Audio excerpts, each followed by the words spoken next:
Alors, cette semaine a également été marquée par l'actualité chez nos voisins, notamment le Premier ministre malien Choguel Maïga qui, à l'ONU, a accusé la France d'un abandon en plein vol avec sa décision de retrait de la force Barkhane, justifiant la nécessité pour son pays de chercher d'autres partenaires, ce qui a fait réagir tout de suite le président français Emmanuel Macron, qui a estimé que ces propos du Premier ministre malien relevaient de la honte. Comment vous réagissez, docteur Guipier, rapidement? Alors, dans cette passe d'armes, moi, je ne vais pas le dire, sinon Alafé va me tordre le cou en me disant que je fais l'apologie des rébellions, etc.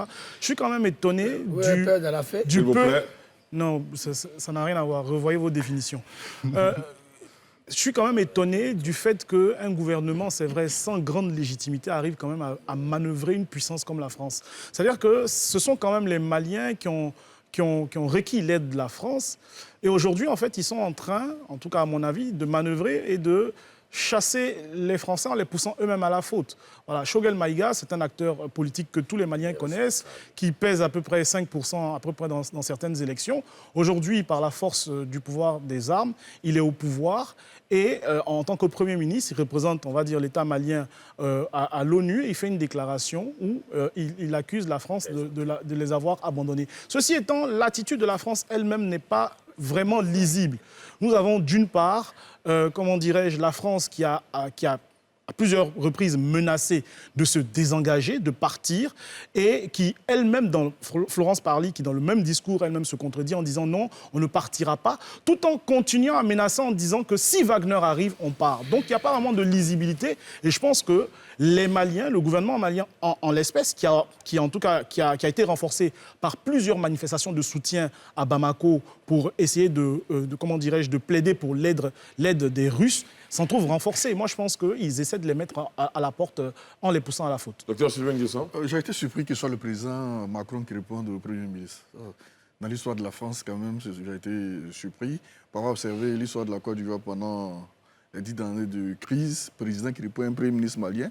Ça, c'est un. Et puis, bon, de deux, je posais la question dans certains milieux français dernièrement. Quand vous quittez le Mali, vous restez au Niger, vous restez au Burkina, vous restez en Côte d'Ivoire, qu'est-ce que vous avez fait? Parce que vous abandonnez le Mali, bon, vous dites que dans 3 jours, 72 heures, les terroristes sont pris par Bamako. Bon, vous êtes à Ferké et les terroristes sont à Ségou. Qu'est-ce que vous avez fait? Soit vous quittez la région, soit vous restez dans la région. Donc, à mon avis, c'est un jeu pour qu'un menteur.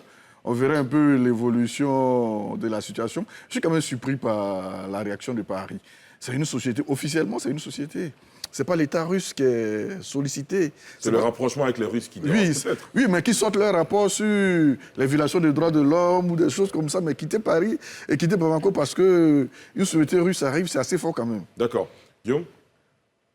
Je suis déçu que Dr Guipier et mon ami Sylvain Nguessan traitent cette question avec autant de légèreté. Qu'est-ce que vous appelez Si la France se retire de Bamako, les djihadistes sont demain à Abidjan. Il faut qu'on le dise. C'est même pas... Je dis, il faut... S'il vous plaît, s'il vous plaît. Oh non. Selon Guillaume Bateau, si la France se retire, les djihadistes En 2013, vont avancer. quand le président Hollande a engagé les forces françaises, les djihadistes étaient à la route de Bamako. Et Choguel Maïga, c'est parce qu'il a le même boubou que moi. Mais c'est un plaisantin, je suis désolé. Donc c'est un boubou de plaisantin. Non, c'est pas un bout de plaisantin. Je dis, lui, il est un plaisantin. Moi, je suis pas un D'accord, plaisantin. très bien, poursuivez. Il n'a aucune légitimité. Pour une fois, je suis d'accord avec le président Macron. Il faut être sérieux. Si vous ne voulez pas de la France, vous le dites clairement. Lui, c'est un putschiste. Dr Guipier a dit qu'il reprend 5% au Mali. Mais alors, s'ils sont sérieux, la coopération de la Russie et le Mali date de Mathusalem. C'est pas ça qui gêne. Vous traitez des mercenaires, mais soyez courageux. Assimi Goïta, il a fait le coup d'État, pourquoi?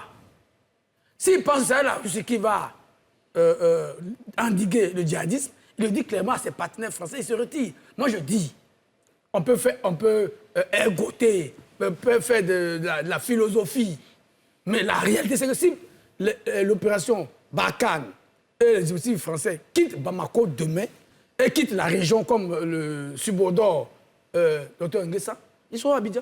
Mais je termine. Oui. Encore que la France n'a pas dit qu'elle quitte. Elle réorganise sa présence en accord avec les pays sahéliens. D'accord. Et moi, je suis pour cette présence. Et je dis que s'il y a des intrus dans cette affaire, c'est Choguel Maïga et son Assimi Goïta qui n'ont rien à foutre là où ils sont. D'accord. Landry Couillon? Ce que je tenais à dire, c'est que l'affaire n'est pas aussi simple que ça. Elle s'inscrit dans un contexte, certes sécuritaire, mais de réorganisation géopolitique.